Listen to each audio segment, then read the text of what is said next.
Oi, galerinha do sexto ano, tudo certinho com vocês? A prof espera que sim.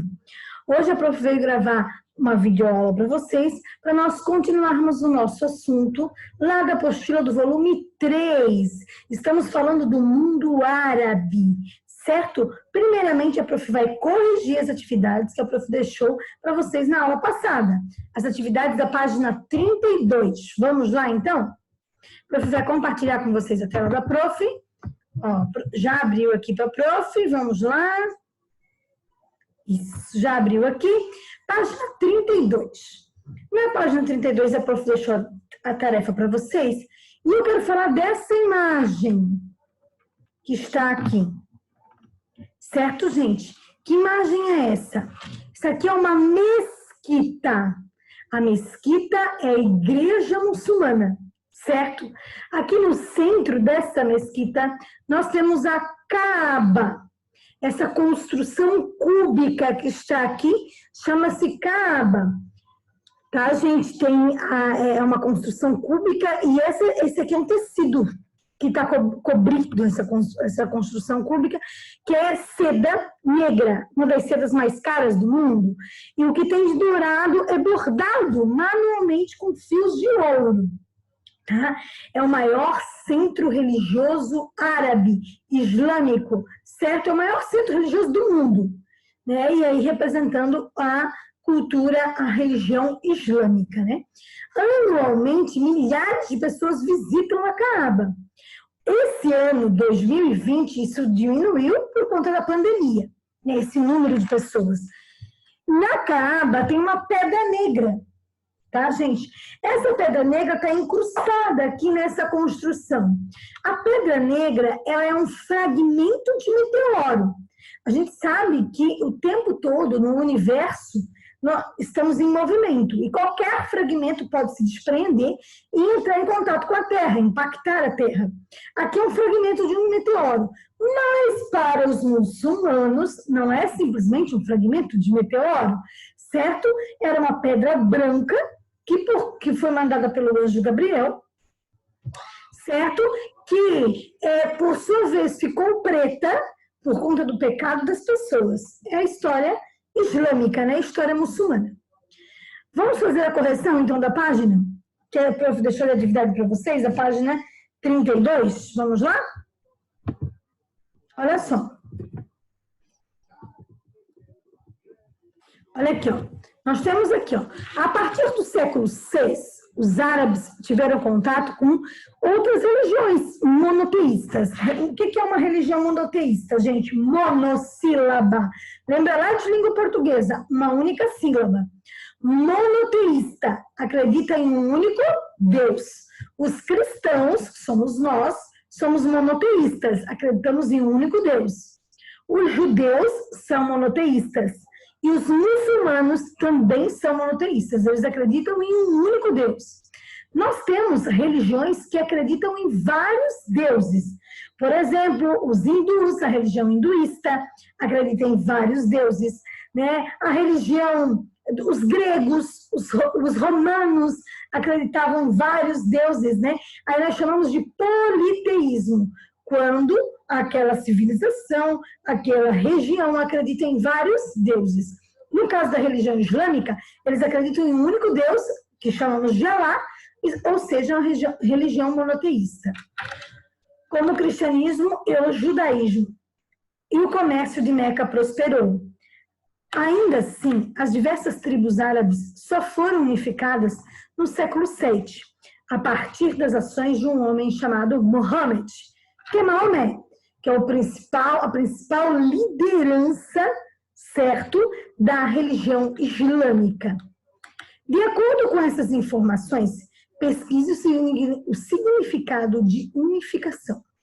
Em seguida, responda: como é que é possível dizer que um povo está unificado? Que um povo é único, que pensa de forma única? É fácil unificar um povo? Não, não é fácil. Né?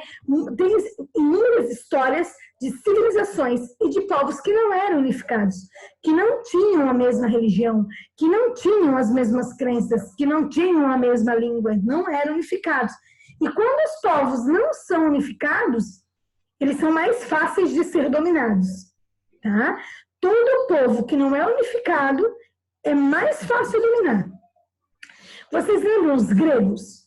Os gregos não eram um povo unificado, porque nós tínhamos duas principais cidades-estados na Grécia, Atenas e Esparta. Elas eram unificadas? Não, elas não eram unificadas, elas disputavam territórios entre elas, certo? Então, unificação de um povo é quando ele é único, ou seja, quando ele se junta em prol de uma mesma religião, uma mesma língua, dos mesmos aspectos culturais, certo?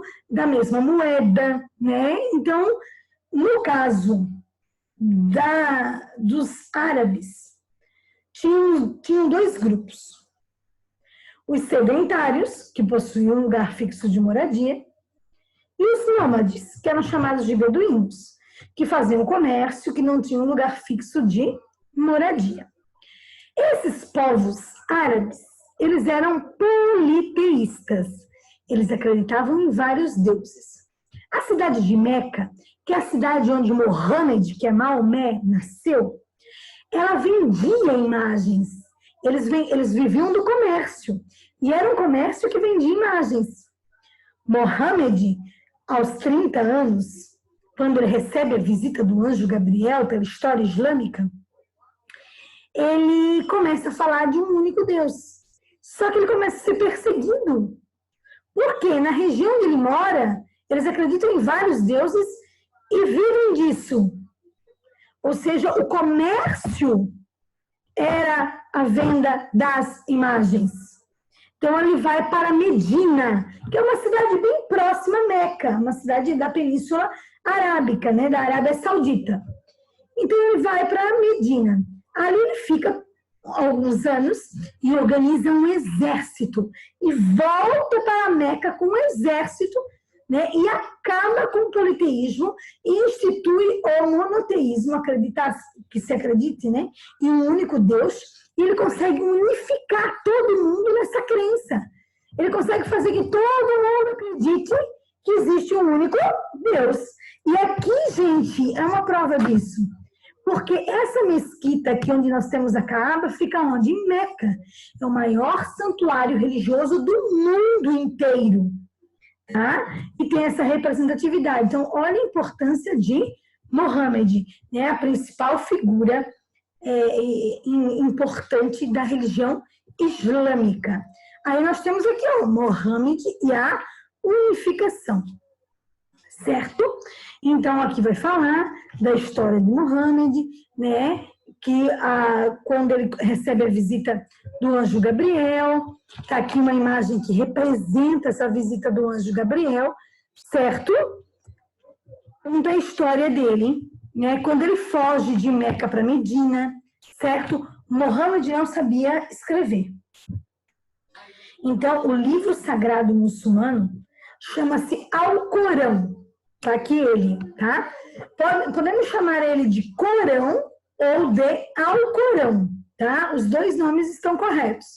É como se fosse a Bíblia nossa. Para nós cristãos, qual é o livro sagrado dos cristãos? A Bíblia. O livro sagrado dos judeus, a Torá. E o livro sagrado dos muçulmanos é o Alcorão, tá? Então, no Corão tem a história, inclusive, de todos os profetas, que está lá no Antigo Testamento da Bíblia. Tem a história de Cristo no Alcorão também. Mas, para os muçulmanos, Cristo foi um profeta, não era o Filho de Deus. Então, aqui neste livro, que é o Alcorão, conta a história de Cristo, mas falando que Cristo foi um profeta, não foi não era o Filho de Deus, certo?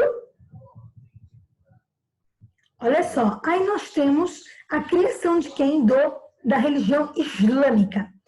O islamismo, ele tem 5 pilares, então vamos prestar atenção aqui. Ó. Então, o que a gente não pode esquecer sobre o islamismo? Ele surge onde? Lá no Oriente, na Arábia Saudita. Quem é o principal profeta, que nós já falamos? Mohammed, chamamos de Maomé. Qual é o principal livro muçulmano? tá? Ao Corão, certo? Qual é o nome da igreja muçulmana? Mesquita. Então, nós já sabemos, e a religião muçulmana é uma religião monoteísta. Acredita em um único Deus, que eles chamam de Alá. Alá é Deus em árabe, certo? E o islamismo tem 5 pilares que uma pessoa que torna-se islâmica tem que seguir.